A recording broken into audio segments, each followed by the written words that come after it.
ang Presidential Broadcast Service. Radyo Pilipinas. Radyo Publiko ng Bagong Pilipinas para sa Bagong Pilipino. Naghahatid ng mahahalagang balita at impormasyon na uugnay ng pamahalaan sa sambayanan. Tulay sa himpapawid ng serbisyo publiko. Radyo Pilipinas. Radyo Publiko. Ang boses ng Pangulo sa Iloilo. Radyo Pilipinas. 585 AM. Oras sa Radyo Pilipinas, alas 8:33 sa aga.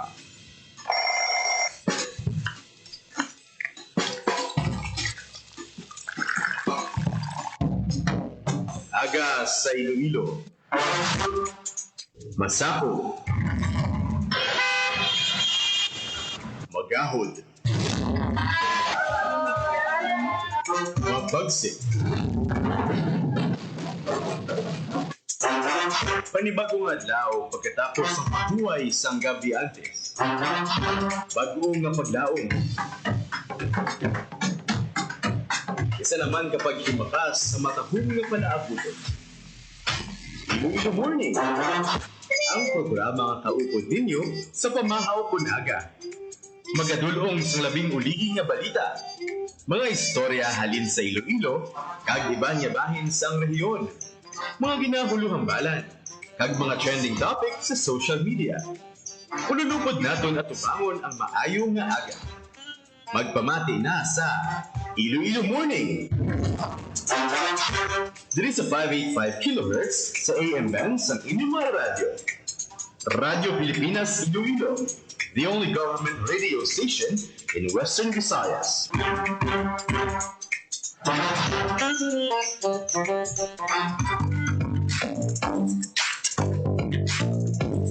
Mayong aga Pilipinas, good morning Western Visayas. Welcome sa Iloilo Morning Program sa buong adlaw sa Lunes, November 17, 2025.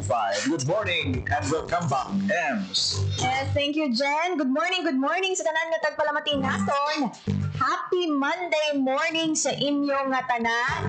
Sa buong adlaw sa Lunes, kadamaan sa aton na balik na sa obra ang mga trabahador kag ang mga estudyante balik naman sa ilang eskwela. Pang-aga pa dyan kaina daw na puhag ang pila ka mga estudyante kag mga maestra sa mga buluthuan diri sa syudad sang Iloilo. Bangod aga pa nakabaton ang duha ka eskwelahan diri sa syudad sang bomb threat. Isa nagtigad lang nga semana from ISATU, University of San Agustin High School Campus. Subong iya, ang National High School naman, kag ang West Visayas State University, wala makaluwas. Ti ano niya plano sa sa likod sang sining bomb threat sa lalamahon yung itanan nga butuan. Lutsulingon kada semana may ara sing nakaschedule. Pag-check sa atong sinya kapulisan, EOD, sa bayan sang Iloilo National High School, di wala man sa may nakitaan. Ang pamangkot dira kung bala ining sa likod sa mga bomb threat nga ni isa lang ni ka grupo kung isa ka tawo kada hindi gini ma-trace up, hindi madakpan hasta sa sininga mga tanong, pero madakpan nila laban kisi-kisihon gini siya sa aton sininga otoridad. Di challenge ini ha sa aton sininga mga otoridad nga tumudon gid ang ining sa likod sa bomb threat kay wala tarbalo basi sa buwas naman o susunod nga adlaw ang mamanigapon ang nagapanguna nga mga balita pero ni. Yes, Jen, no? Kag base sa ginpagwa nga statement, bali ang duha ka eskwelahan, no? I-mention na naton liwat, ang Iloilo National High School kag ang West Visayas State University, no? So nagpagwa sa advisory ang Iloilo National High School, no? Kainas ang aga na aga pa actually, no? Una ang Iloilo National High School yung nakabaton sa bomb threat pinaagi sa mensahe, no? Sa ilang social media page kag at 4:06 AM, no? May mga nag-inspeksyon ng explosive ordnance disposal kon EOD team sa Iloilo City kag pasado alas 4 sang aga gin-declare nila nga wala sang explosive device pero sa piyak sini, no? Ang ilang panugyan, no, is mangin alerto sa gihapon kag nagapangayo sa pagpangintindi, no, sa mga stakeholders sa eskwelahan. Grabing epekto sa bomb threat kini kay tikon tanawon mo sa nagliga bagyo ang ginistoryahan ta. Sa isa kasi mana duha ka bagyo ang nagluntad.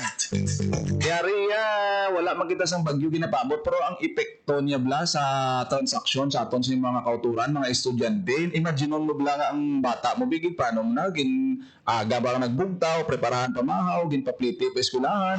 Tungod sang bomb scare ang routine nila yati may mga exam na sila nga lalagson tungod sang sang nagdigan nga si mana damo suspension sang klase bangod sang bagyo ti pag-abot sa eskwelahan ginapapuli sila ti hamakon mo na imo nga hol serious gid niya nga sahi sang pagpanabutahe nga nagatublag diri sa may syudad sang Iloilo. I-follow up naton Jen, pero sa initial naton nga nakuha ang impormasyon do pareho lang eh. Yung same personality lang ang nagpadala sa mensahe sa duha ka eskwelahan, and despite the fact na gin-mention naton kaina nga nagpadayon ang operasyon sa Iloilo National High School sa bahin niya sa West Visayas State University no main campus dira sa may bahin sa La Paz, nag-desisyon sila nga mag-suspend sang ilang in-person classes. Imagine, ang huol nga gindala sini, ang iban kay Lunes padaan nga adlaw, ang iban nga mga estudyante dira sa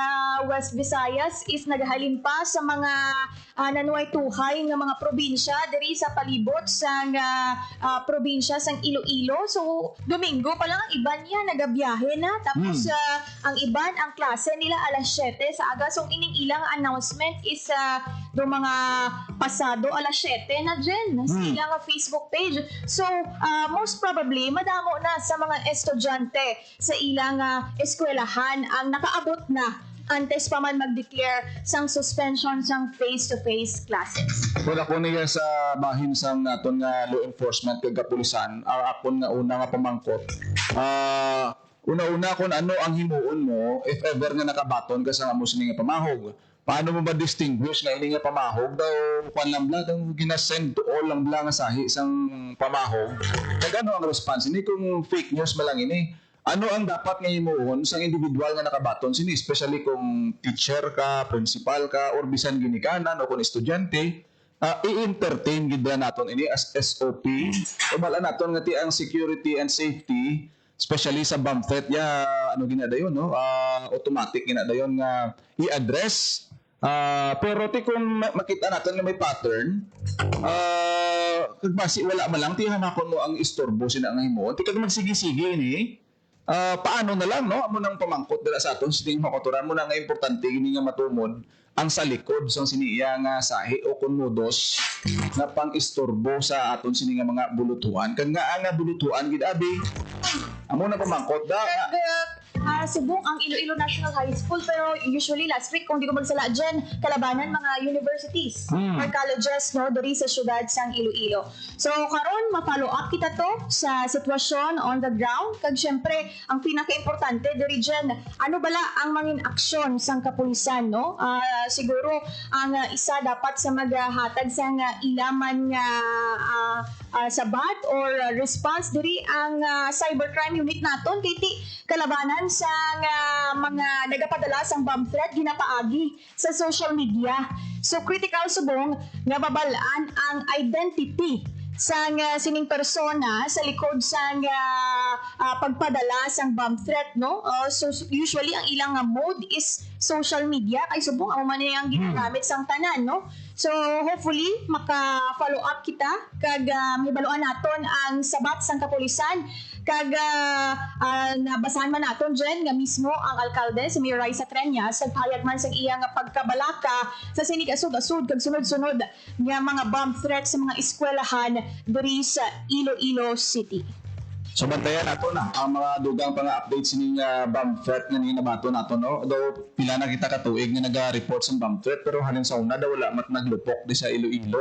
Iloilo City daw wala gid sa mga na-record rin nga may mga kasubong sila pero since nga security concern siya, top priority gid siya no nga kinahanglan aktuhan. So sa mga maapektuhan, pasensya lang hindi ka mo makabasol man sa aton mga manunudlo kag administrator sa mga bulutuan nga isuspend ang klase kiti overall ginatan-aw nila safety sa aton sini nga mga estudyante. Yes, no? Despite sa na-mention mo dyan, no, kinanglan, ulmat kita, mangin vigilante kita sa palibot, kag ti amo na ang regular nga pagbantay sa palibot man sang eskwelahan, kag ang pagbantay man sa kapulisan. Oras sa Radyo Pilipinas, alas 8:43 na sa. Sa Sabado dyan, nagtambong kita sa press conference ng Philippine Chamber of Commerce and Industry Iloilo Chapter kung sa diin nagpaambit sila sa imbitasyon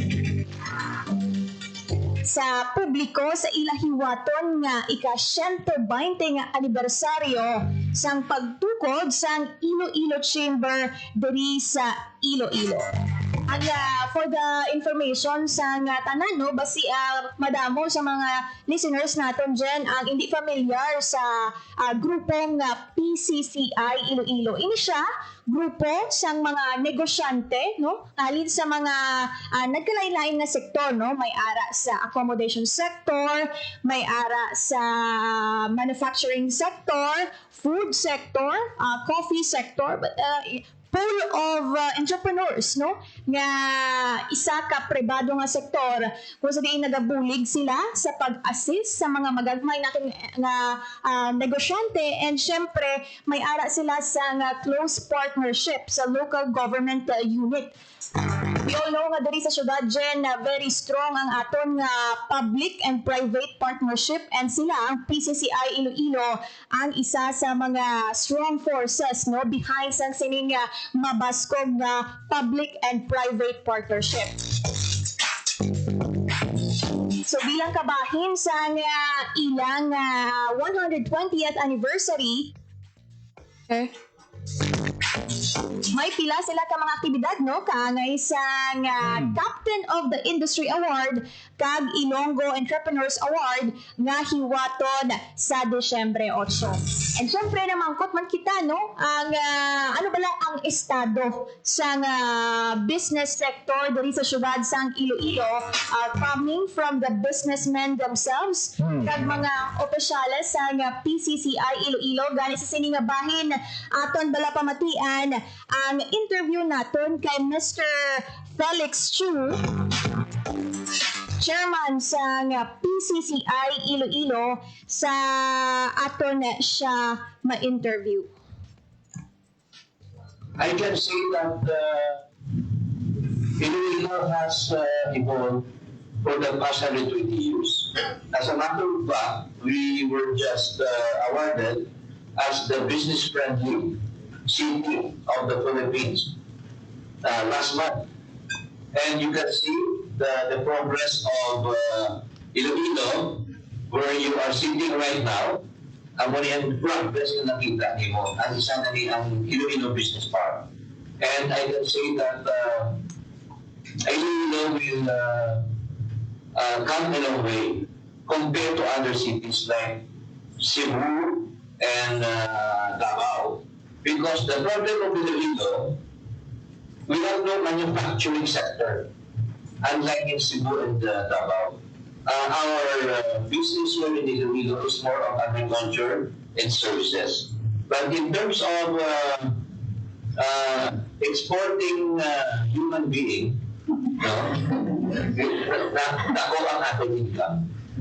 Amo na ang ating services. Pero I can see that Iloilo is number 3 in the Philippines sa whole value city in terms of economic situation. Paano ba natin sa mga When I was chairman of Trade and Investment Board from 2010 to 2017, as a matter of fact, I am one of the businessmen na may manufacturing sa Iloilo. And our company sells nationwide. No? Ang amon candy sales from Luzon to Mindanao. Ano candy? And at that time, Ano kayo sa candy? lollipop. Ano Swiss bar. Why lang na tayo? Install na naman ang install na ang Kelly. We have now, we only manufacture B1, rice noodle, paste and juices, soy sauce, and vinegar.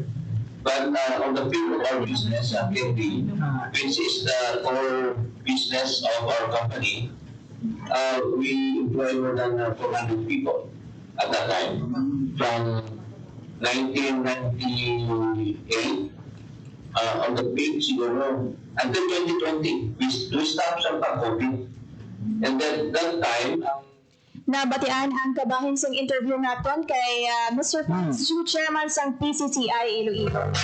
Siya ang nagapungko sa mga chairman sa organisasyon, no? So, in general terms, no, sa linya gani, awarded ang syudad bilang isa sa most business-friendly city sa bilog nga Pilipinas. And correct me, no, nga ang PCCI Iloilo mismo, Jen, is awarded man bilang isa ka private sector bangod sang ila nga contribution, no, sa pagpasanyog sang ekonomiya diri sa syudad kag pag-assist, no, sa public sector kag sa mga magagmay nga mga negosyante. So, taon na Wanda M's 120th anniversary, hindi nila, no? So, it speaks about sa kung ano nakadugay ang PCCI kag ano naka-rooted alin pa sa una i-minus bilang 120 years old. But siningon amo na katibay kadugay na sang sininga asosasyon, sininga grupo nga ti nagbuligid kag naka-witness gid nangin pala agyan gid sang growth,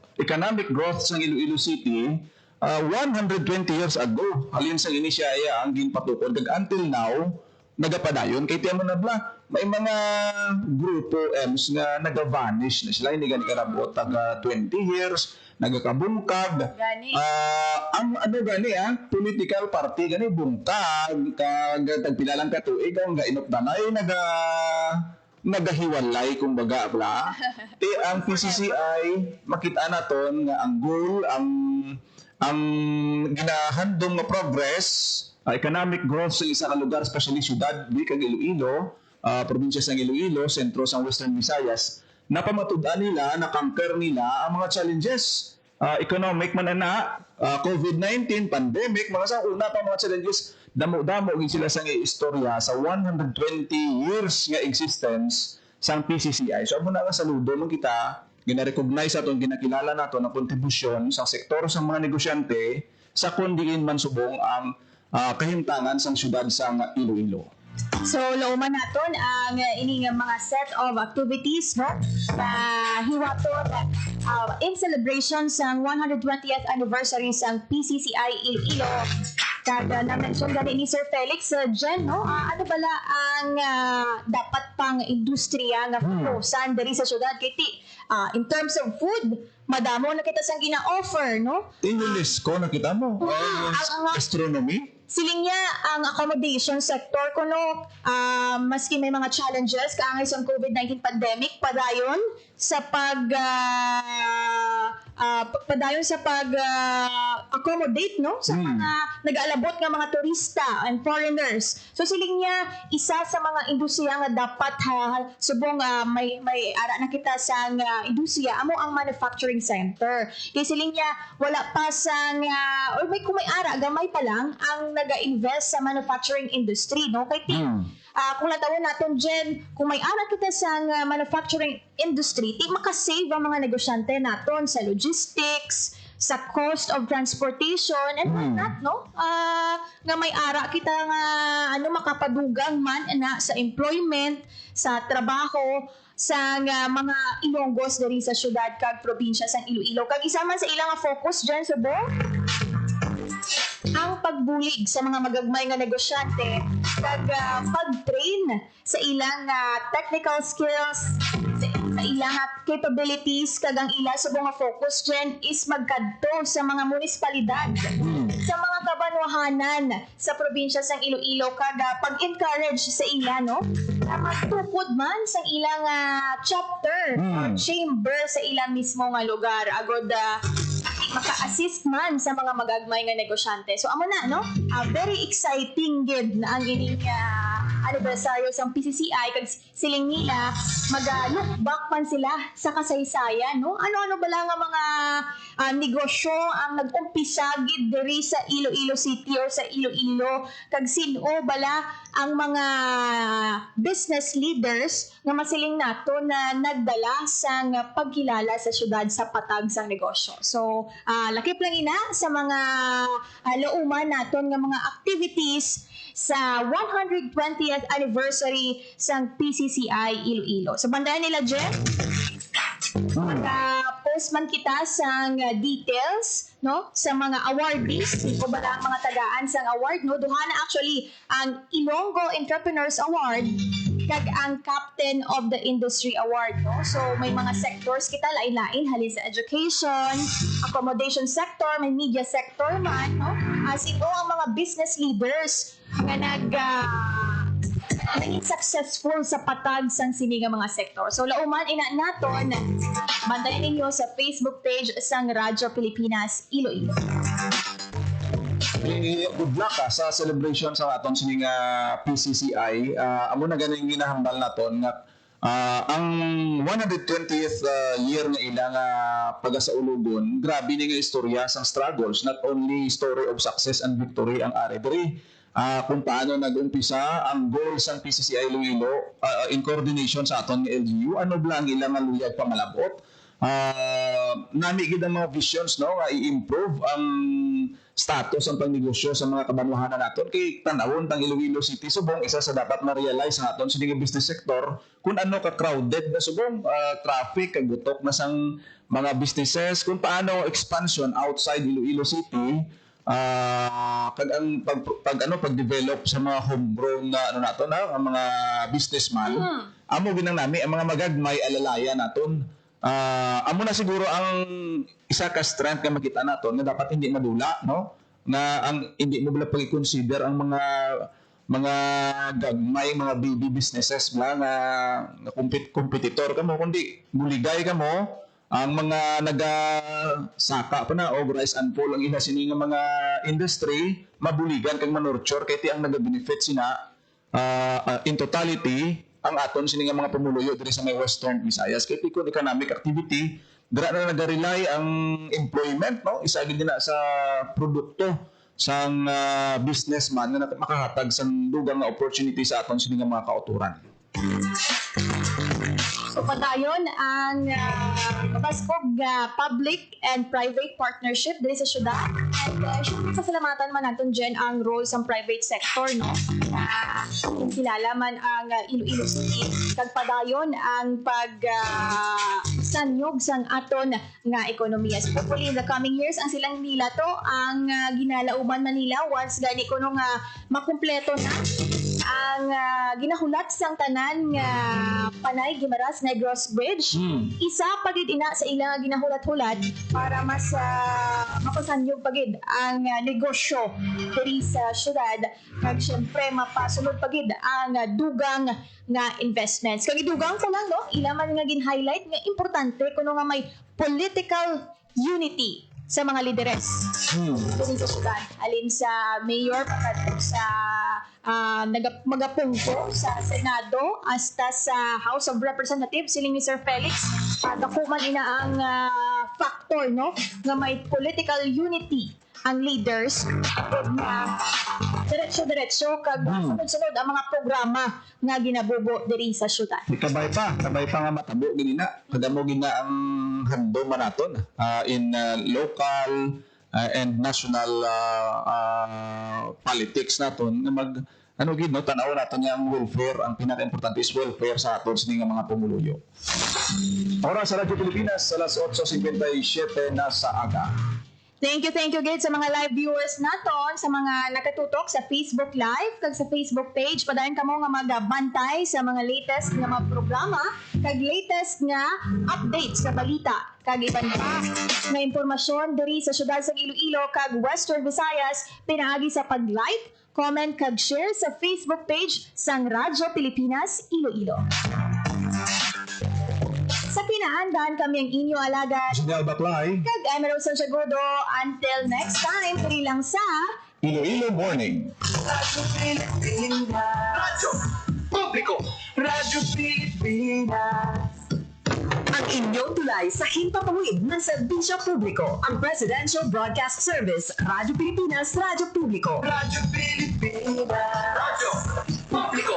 Kinilala ng pag-international at prestigyosong Asia Pacific Broadcasting Plus Awards 2025 para sa kategorya ng Government Streaming. Ito ay dahil sa epektibo nitong pagsasanib ng mga tradisyonal na media tulad ng telebisyon, radyo at print para masabayan ang mabilis na pag-inog ng mundo ng digital at social media tungo sa mas epektibong paghahatid ng mahahalaga at napapanahong mga impormasyon sa mamamayang Pilipino.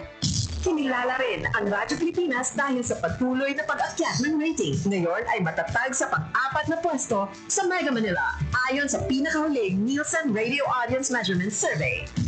At sa social media, nakamit ang mahigit 2,000% pagtaas ng bilang ng mga sumusubaybay sa Radyo Pilipinas page sa unang bahagi ng 2025. Patunay ito na ang inyong Radyo Pilipinas Radyo Publiko ay tunay na kaagapay ng inyong pamahalaan sa paghahatid ng serbisyo sa mga mamamayang Pilipino. Mula sa aming lahat, sa ngalan ng inyong pamunuan at mga kawani ng Presidential Broadcast Service, kasama ang inyong mga himpilan ng Radyo Pilipinas sa buong kapuluan. Maraming salamat po sa inyong lahat, sa inyong pagtangkilik at pagkilala. Radyo Pilipinas. Radyo Publiko.